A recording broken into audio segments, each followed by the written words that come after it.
Hi, and welcome to Street Psychology Podcast. Today's guest is David Allen Brown.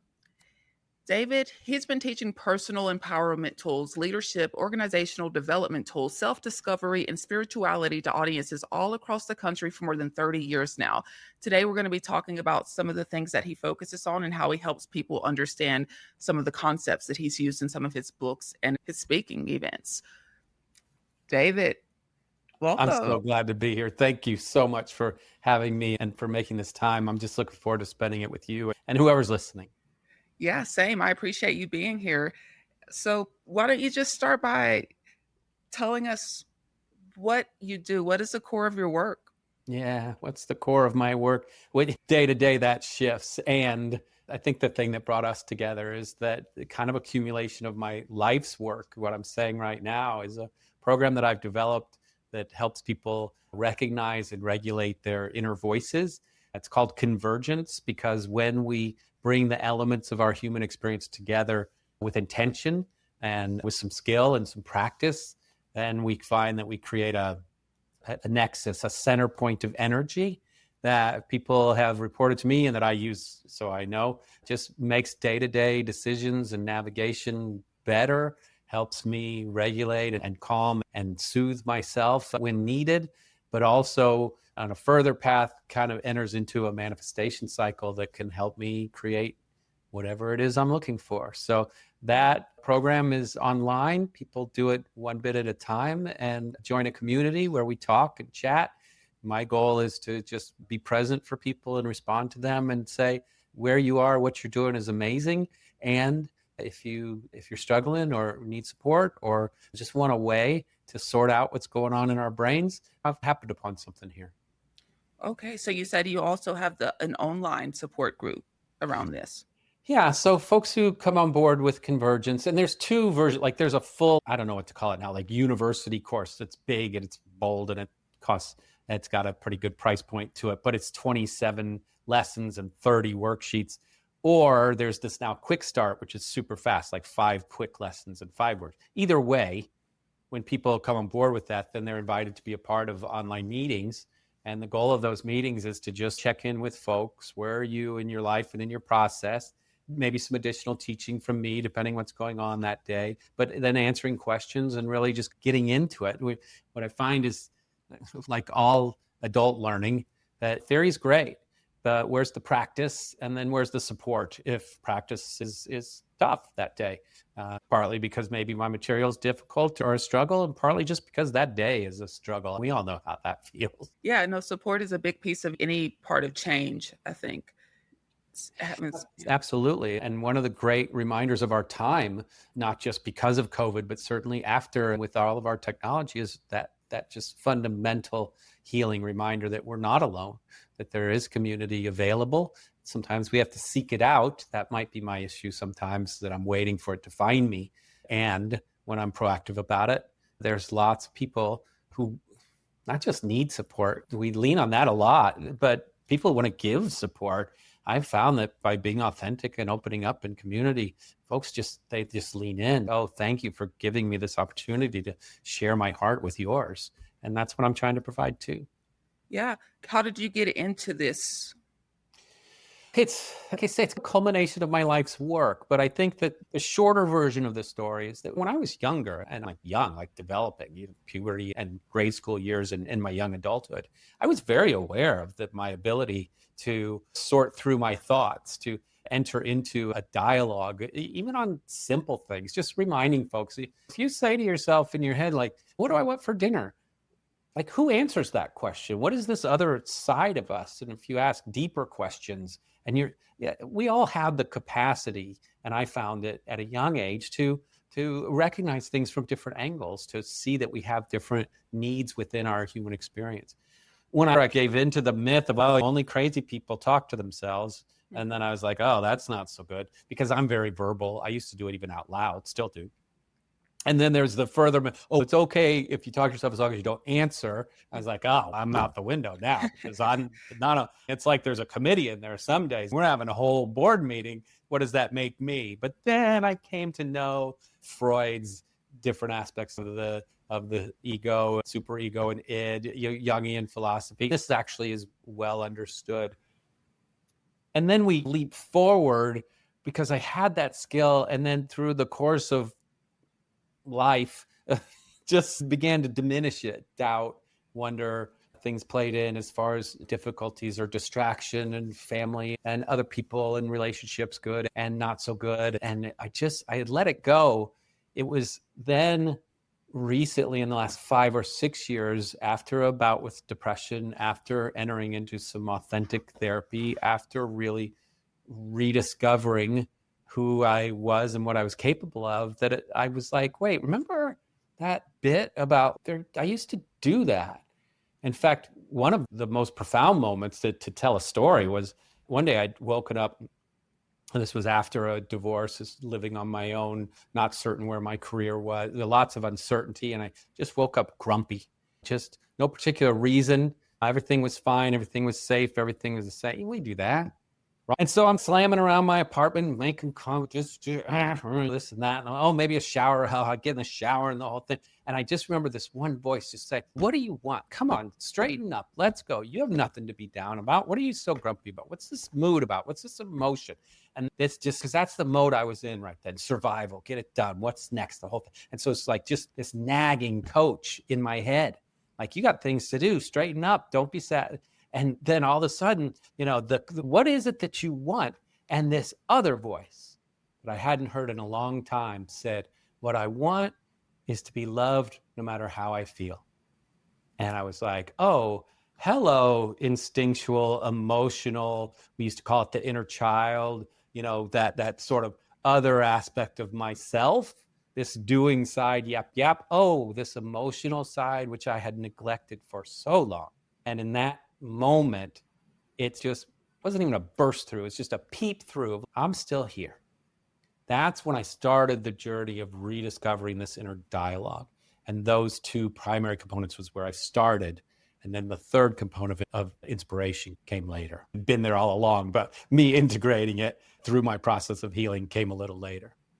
Yeah. So that's one of the things I think that I would like to hone in on is that awareness piece. Like you said, you neglected the emotional side of your thoughts for so long before that.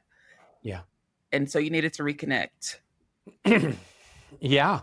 I needed to remember that all three of these areas are vital to the experience. I think a lot of us, we get stuck. And that's the visual for the program is a Venn diagram, if you know what that is, where the circles overlap and there's a place where they all come together. Yeah. And so it's easy to illustrate that sometimes one of those circles can be super big and others of them can be teeny tiny. Our goal is balance in that center point. So anyway, like, I think it's common that a lot of us get stuck in that action and doing part, because we live in a culture that says that's so vital, because we accept responsibility in our relationships and our circumstance for other people and other things, because sometimes it just seems so hard and all the energy I have that day goes towards doing and being and surviving, because I've got bosses or others who are saying you should do this and this. And so I think for a while I was very much stuck in that. I was a stay-at-home dad for 18 years. And so running a household and meeting the needs of my family and my children who had struggles of their own, and not intentionally, but certainly not blindly, I just gave all of my energy to that experience, to wanting to be super dad. And I was great at it. And the question was, I was neglecting the other sides of myself. How I felt wasn't as important as they felt. What I needed, I set aside on behalf of my children and my family. That sort of feeling bit. And let's be candid, you invited me here. Some of it was just dysfunction. I was in some relationships where outbursts of emotion weren't embraced or accepted. I was raised in a way in which anger was not okay. And so I had carried that into my adulthood. We do not get angry. And I even bought into some of the mythology of this. The goal of life is to be happy. I had read books and seen the thing on the wall and put the poster in my third grade classroom to say, be happy. The goal is to be happy, be happy. And so if I wasn't happy, then I was doing it wrong. So I neglected that because I felt shame and guilt about I'm not happy all the time.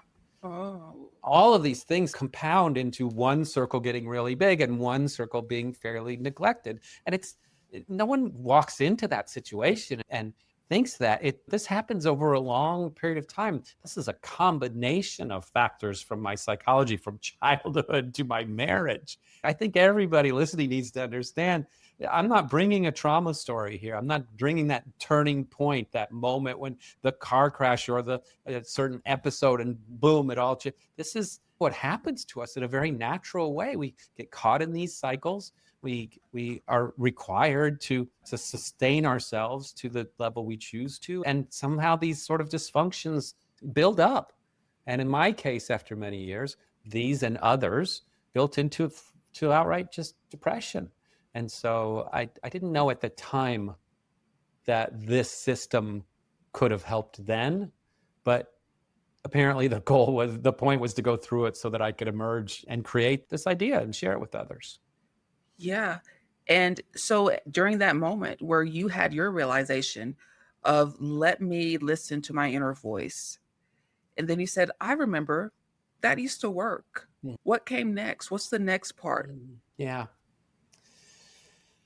So the next part I'd love to say was so then I figured, then I wrote it all down, or then I did the research. And really the next part, honestly, was then I kept going. I kept living. I had this realization. What is this? Or what does this feel? And then I had to go to work, and then I had to do the next thing. I still had to function. And that's why the balance is so important. There's no notion here that any one of these things is more important than the next. I can tell you, though, that a lot of what happened during that time, radical change in my life, by the way, children moving out, getting a divorce, finding my own place. Remember, I was a stay-at-home dad. I didn't have a career, so establishing a career.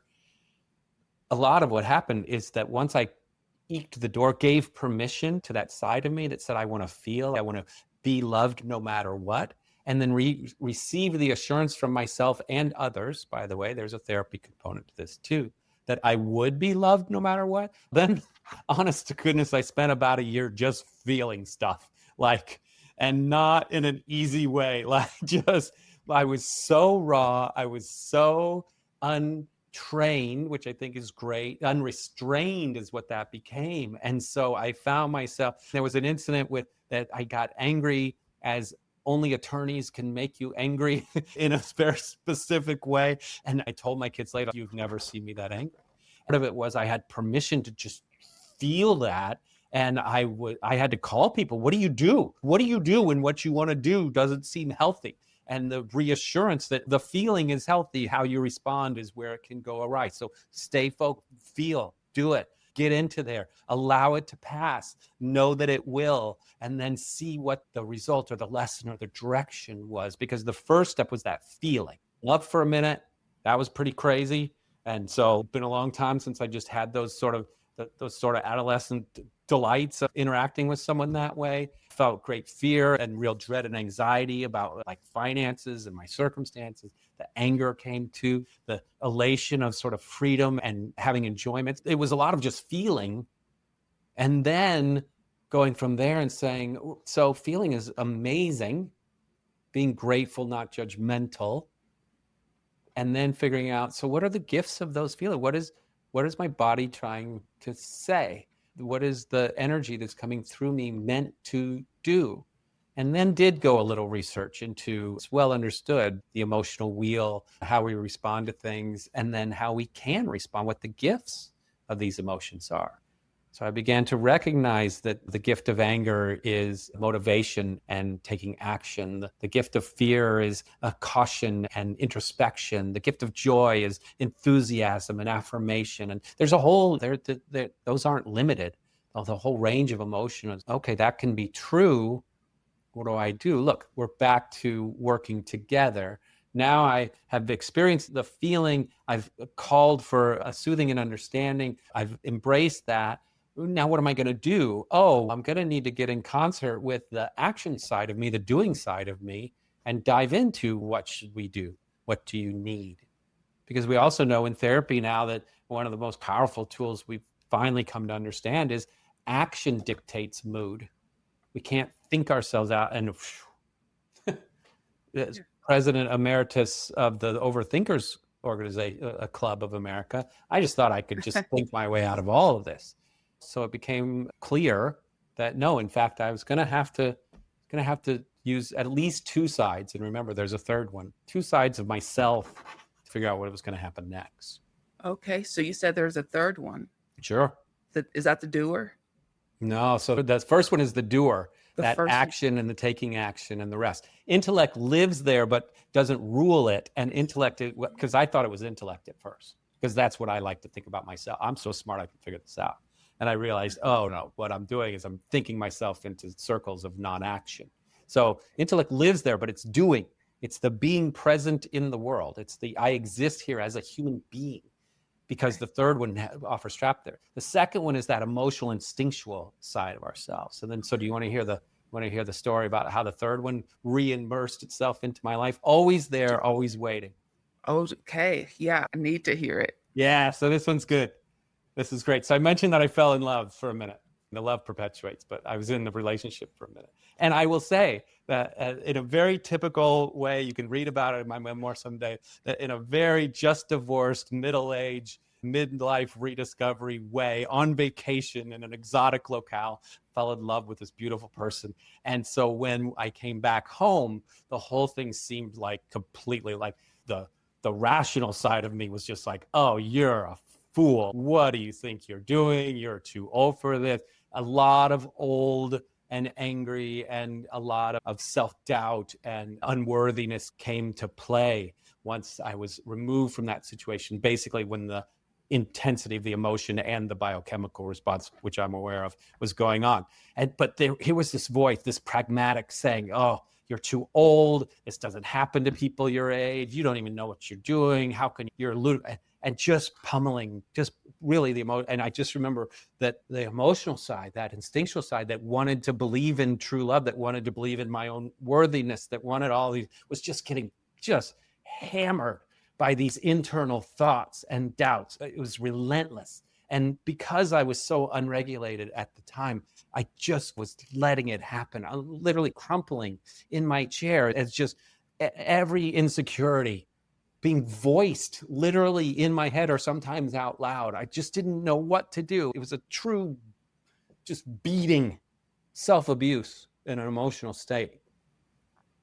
And all of a sudden, out of the blue, quiet as can be, was just this, hello. Like I almost heard it in the room. It was just quiet in me. The abusive voice stopped and the emotional side. And then I just heard it again. Hello. And then it was just, I'm here. And I knew immediately that what was there was the divinity, the inspiration, the power that surrounds us. And I don't define this specifically at my program. This is self-defined by everyone who comes. I'm not starting a church. But I knew, because I had remembered this from being younger too, my deep reliance and an understanding of the energetic world in which we live in, that there's something far greater than me out there. And in that moment, as in most every moment, what that thing is the power of forgiveness and unconditional love. And so this voice said something that was very meaningful to me, which was a phrase that is, I got you, which goes to a nurturing thing that I used to say to my children when they were younger. And a great calm and a great peace came over the situation because the voice wasn't speaking to just one. It wasn't just trying to cradle and heal and protect the emotional instinctual side. It was also recognizing the reaction and the fear and the intensity of the pragmatic, the doing side, who thought it was so odd to be in this situation. But that great peace, that great wisdom, without specific answer, without do this, it's not the voice that provides that. It's the voice that comes to us in our times of need, firstly, and says, all is well, the great good is here, Love is present. You are lovable, and it will be okay. And I allowed that to wash over me and found it to be immediately and miraculously healing. The caveat to that voice that comes to us in difficult times is that it's also the voice we can invite in at all times. So the next steps there, we're beginning to remember, integrate, practice, develop techniques for helping people recognize that voice and then integrate and practice inviting it in to not just the difficult times, which we so often do. If prayer is your medium or you reach out to a higher calling in those times of desperation and woe, and that power responds, think too about the power that you're evoking in a difficult time and infusing that into an inspiration or a wonderful time or a question about what's next, or to build confidence about taking action forward, or to provide comfort and soothing when the emotional side is responding to an action. So that's the third voice, inspiration, however you define it. Recognizing it, believing in it. I find in my workshops, it's the hardest one. How do I know that's not just my ego stepping? I don't know. How do I know that's just not something saying what I wanted to hear? How do you? We work on that. We work on understanding and finding the faith, but also recognizing the trust, seeing through discernment what are the true results, watching as green flags pop up along the route that you're supposed to take, little rewards, little things, little emotions. This is why all three voices, we take action, we see how we feel about it, we rely on inspiration to help us understand how it fits into the divine, the bigger picture, the worthiness of love, and then we decide. We find that convergent decision to do the next thing where we take action, we see how we feel about it, we bring in inspiration. It all works together, both to help me heal in those moments, but then to develop a program in which, okay, what if I did this intentionally? What if I made this a practice that might really make a difference in my life? And so that's once I got my feet back on the ground, and learned to listen and had a lot of conversations and said, all right, maybe I should write this down or record it or find a way to make it work. Yeah, and not just maybe, you did. Yeah, because that's the other way. Sometimes, believe it or not, as huge as the doing circle seems, there are many times when people disregard the doing circle, where it's the tiny one. And I've had that happen both ways, sometimes very naturally. Think about emotional overwhelm. Think about grief state, for example. Yeah, everything is there and I can't do anything. Okay, that's natural. We'll find that balance again. But I also find, because I've taught to progressive congregations for years, I have taught these practices at times, the faith, the prayer, the connection to energy, the call upon the resources of the universe, etc. And I have been caught in the piety of, I don't need to do anything about that problem or that person or that situation. It's part of a bigger picture. I relinquish my responsibility. And I've been caught in where even the inspirational circle, which many parts of our culture say, oh no, that's the only one. Turn everything over to that. It'll be fine. I found that action was required. Yeah. I'm all for the phrase, all you need is love. But sometimes I settle on, all you need is love and a cheeseburger. The body, I got to eat. I got to live here. And we try to find that. We strike that as a part of balance too. Yeah. One thing you mentioned, the inspirational piece, listening is the hardest part to teach. Yeah. Yeah. Because I agree. Like you said, maybe sometimes you feel like this is an ego, even though you're like, how do I trust his voice? How do I know? How do I have that faith? Yeah, for sure. And tell me some about your experience. Like, even some of this comes from just how the culture in which we're raised, which is, some of us were told, don't dream too big. Oh, that can't happen. Oh, that's silly that you would want to be a writer. People don't make a living that way. Or maybe someday when you get your life together, you can pursue that dream. Or I don't know if you've heard any of these types of things. Does any of that ring true? What is it that makes it hard for you to believe when an inspiration comes your way? I think it is just a generational thing, just growing up hearing how tough it is to make it in the world. Mhm. Just knowing that there's a small percentage of people who actually succeed, or for what we see as success, right? They appear to be happy. They have a Yeah. life where they're not stressed working in 9 to 5 and that's it. Just that freedom. I've heard that it's difficult to get to that point. And so it makes you feel like sometimes I'm just not one of those people. Whatever that voice is, I don't have the resources to get there, things like that. So Mm. I think it's just a lot of it comes from childhood, Sure. what Yeah. we've learned. Yeah. Yeah. I think that's true. And I bet everybody listening has their own little story that they've been told. And I think that's what I'm trying to say is it's not always our story, Mm. that we've been told a story about why we can't believe in that, or why it's outside of us, or why things seem outrageous or outlandish. And lately I've just been meeting people who, just did it and are finding that they're thriving and sometimes don't even know how. Just like I just followed the lead knowing that I could trust I would evaluate where I was, that I would be taken care of in the end, and look at me now type of thing. And a lot of those people are also defining success their own way. Okay. One of the stories we're told is that success looks like a very specific thing, very specific house, or very specific bit of comfort, or a very specific number of kids, or a relationship that looks in a very specific way. And one of the things I'm discovering is that people who are really thriving are finding their own way to define what success is.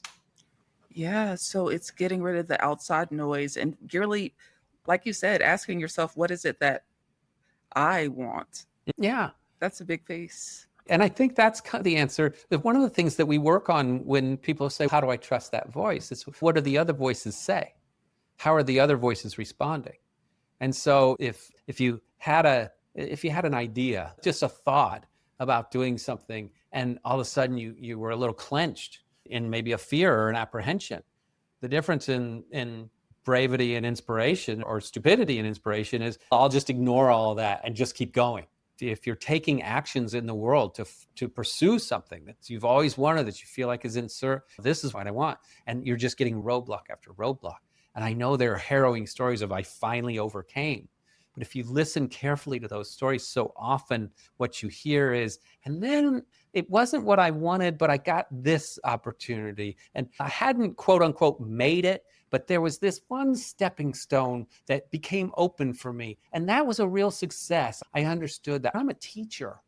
I do it in so many different capacities. And whether or not I'm going to build a brand around Convergence and travel the world, I have all that aspiration as well. But I'll tell you what, when I left being a stay-at-home dad to go back into the workforce, I was a substitute teacher in a high school. And many people would be like, what were you doing? But I found such joy in it. And it was because I was doing what I was called to do. Is it everything? No, but it's those little steps forward. When I heard at a writing conference one time this great phrase, after years of trying, I became an overnight success. But along the way, he had published a little something, gotten a job in this area, learned this or that. He could put the pieces together in retrospect of exactly how he'd gotten to where he had managed to go. And we can do that in real time too. It doesn't always have to be a look back and make sense of it all. It can be, how does this feel in this moment? What action should I take next? Is that align with my values and my inspiration and what I'm being called to do? And that's the goal here, to overcome the resistance and overcome the doubt, which was your question. How do I know that voice? Because it integrates, because we reach that point of convergence and we know at least the next step we're going to try. Even if I don't know I'm going to be a zillionaire with a yacht because of a publishing contract. That's not my goal. My inspiration is to teach. It's to be here right now in this space with you. This is my goal. This is my dream coming true, really and truly. And so I need to make sure I accept that as a step forward. This is me doing exactly what I asked the universe. Give me an opportunity to share this. Oh, okay, great. Then why don't you do this amazing podcast today? Fantastic. Yeah. So what you're saying also is that sometimes people, they get small stepping stones toward their goal, but they dismiss it because it's not exactly what they want at the time. Right. And I Yeah. did that for years as a writer of even creative writing, fiction and plays and such, is that sense of, oh, some people have read my book, but I didn't get a big publishing contract. Or, oh, my play, one of my plays won awards and I went to Texas and it had a full production in Buffalo, New York. Oh, yeah, but I'm not making money out of being a playwright. So, like, what? Hello. Yeah, I just diminished my accomplishments completely. And one of the things that we do in the manifestation model of the work of Convergence is that we delete the notion that it's a straight line, that you envision this is going to happen and you take steps and then you're done. And we instead turn that into a circle of just continual learning and progress and building upon. And then it doesn't become a circle, it becomes a spiral, because as we improve and move forward, we realize we're building upon each thing that we do. That visualization, which includes a step of gratitude and celebration, doesn't mean that we're done. It means that we can now carry that energy forth into further inspiration. I feel this way because I did this. Well, what does that mean? Let's see what we become inspired to do as the next step on the stepping stone. So it becomes very practical, it's very real, and it becomes very much like how life works. In spite of what your social feed may be showing you, or the highlights of people's lives that they put on Facebook, or the headlines of that one person, the fact that we have a top 10 bestseller list in publishing. Yeah, 20,000 books were published last year. We want to compete. Who's the top 10? I can't do the math. What is that? 0.00, the top 0.005%. That's who we care about. It's like, oh, please, we're exhausting ourselves because of this notion that other people define our success. Yeah. And we define our success. But it's a journey, David. That's what I hear. It's a journey. Mm-hmm.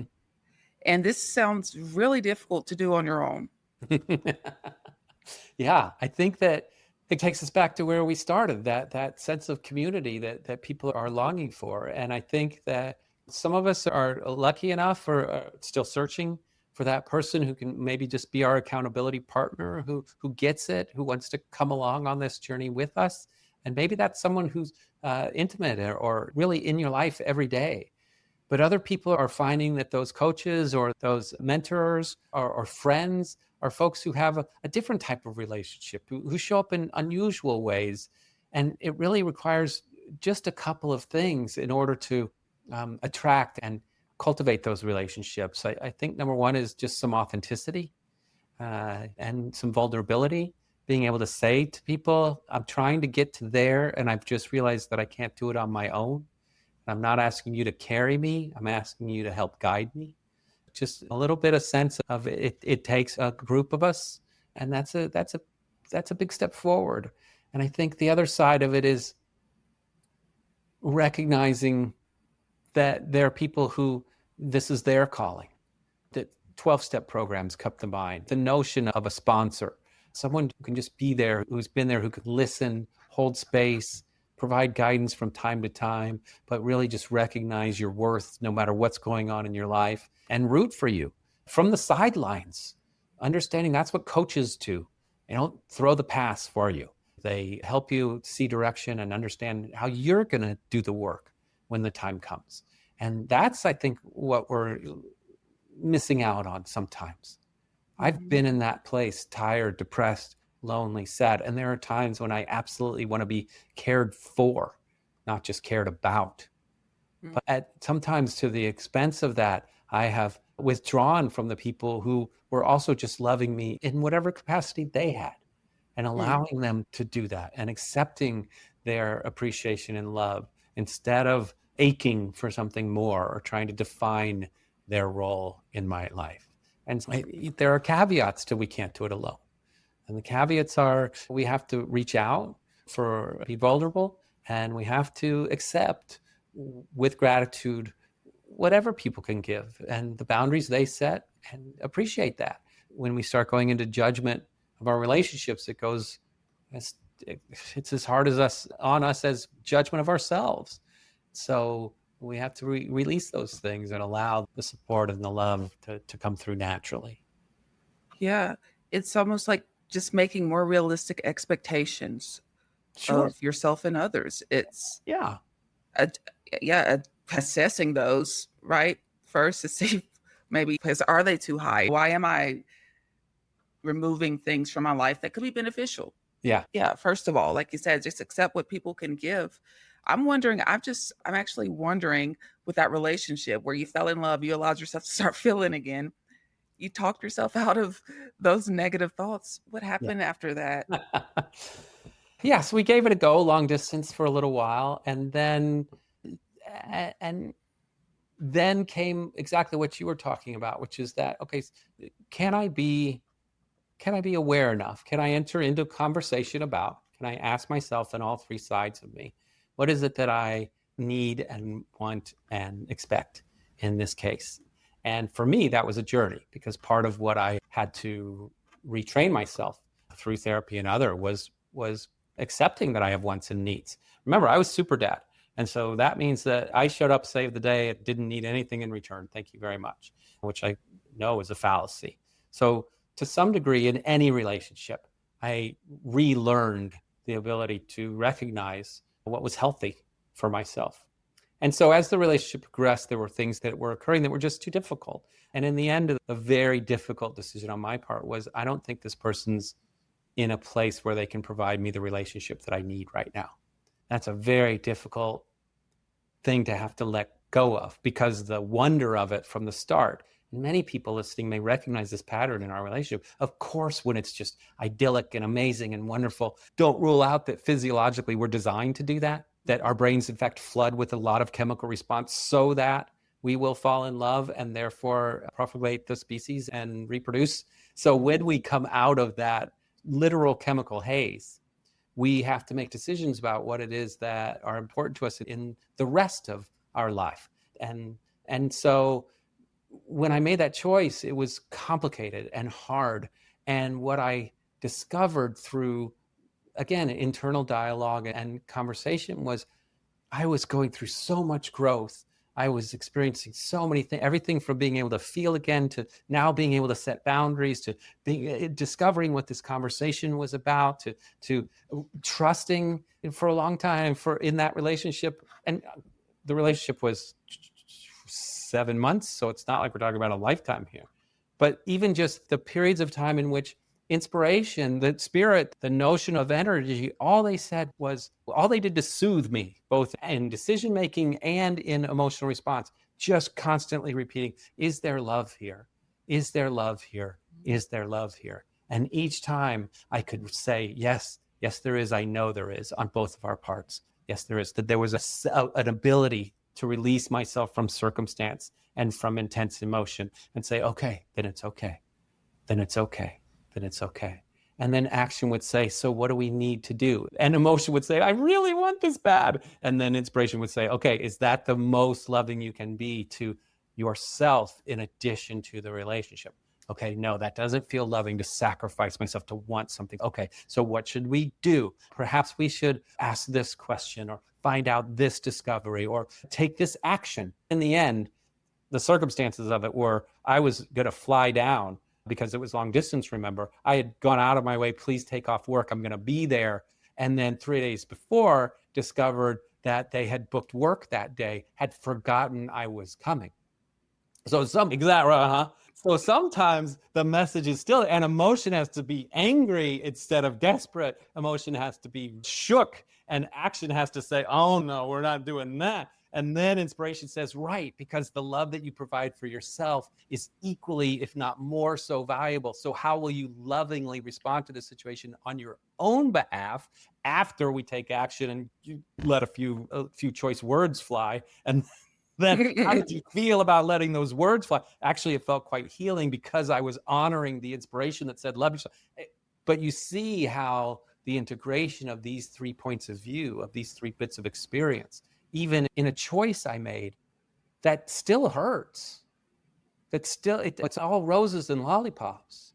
It's balance of, this is the right thing to do because the true active part of my existence and the empowerment of my instincts and emotions are now aligned with the inspiration of, if nothing else, what is the most pure love that I can bring to this situation for myself? And then if you want to go down this road, maybe it's another episode, and also for the other person, because the circumstances change. But by disassociating myself, literally by ending the relationship, I found I was able to heal and return to a place of loving that person unconditionally, even though we're not engaging with each other in any way now. But the goal is to be in that place of inspiration, of unconditional love. And so if the circumstances have to change completely to get me to that place, then that's the right thing to do too. That's convergence as well. And so was it hard? Was it difficult? Did I go through did emotion go crazy? Yes. Did action want to do the right thing? Did I think I could write the right letter or say the right phrase, make it all okay? Of course. And okay, that stuff's popping off. How does it integrate? And when we get to integration, then healing occurs. When we get to integration, then healing occurs.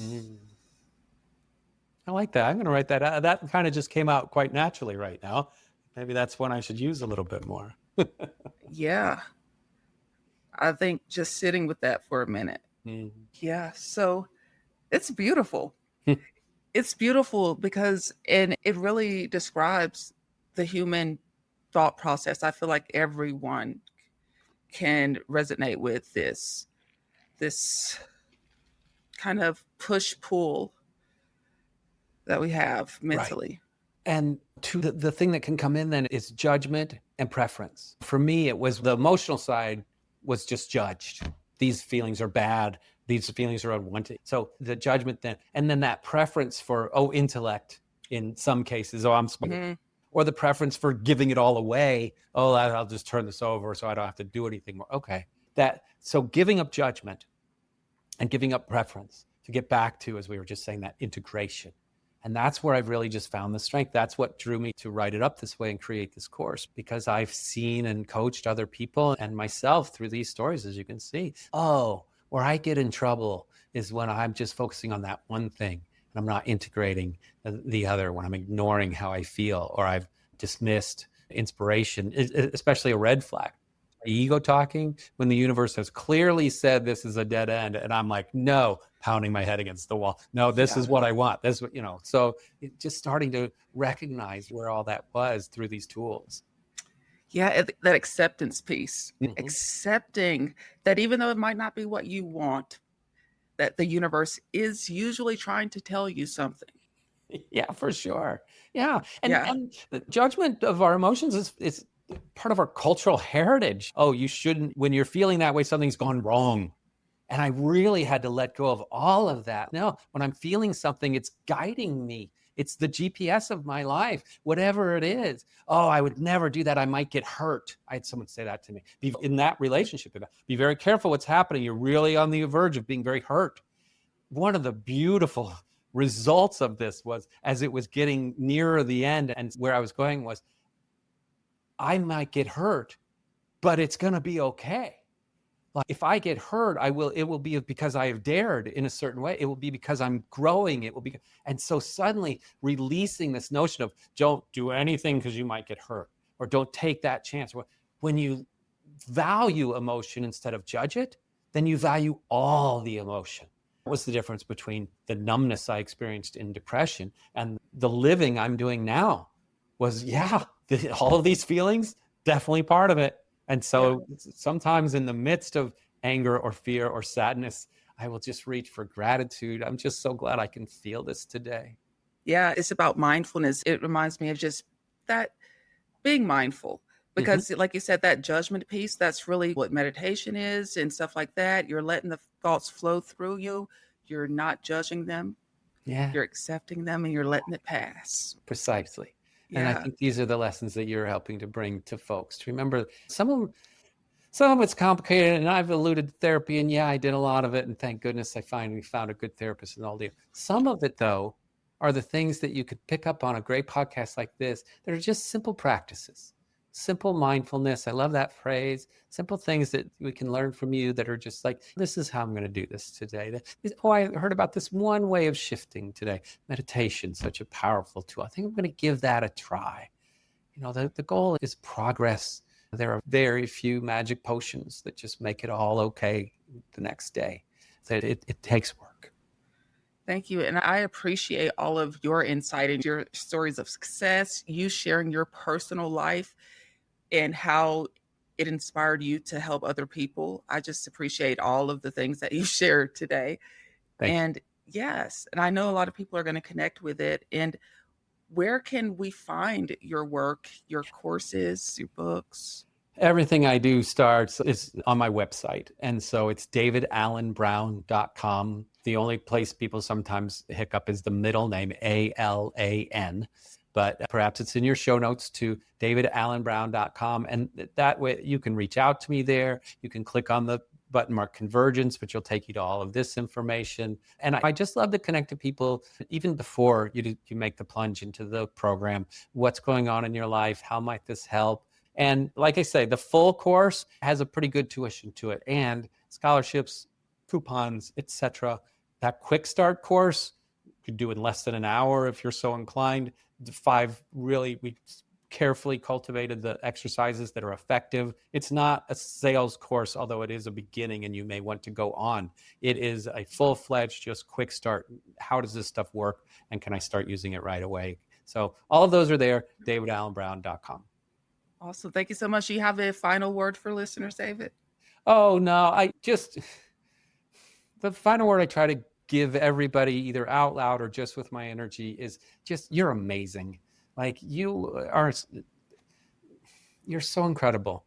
And you don't have to prove that to anyone. There's nothing you did today that makes me understand that. There's no specific move that you've made, word you've said, action you've taken. Just know that someone in the universe, all of us in the universe deep down, know that you are amazing and worthy and worth it. And so keep going. I love it. Thanks again for being here. My pleasure. Thank you so much for this time. My pleasure.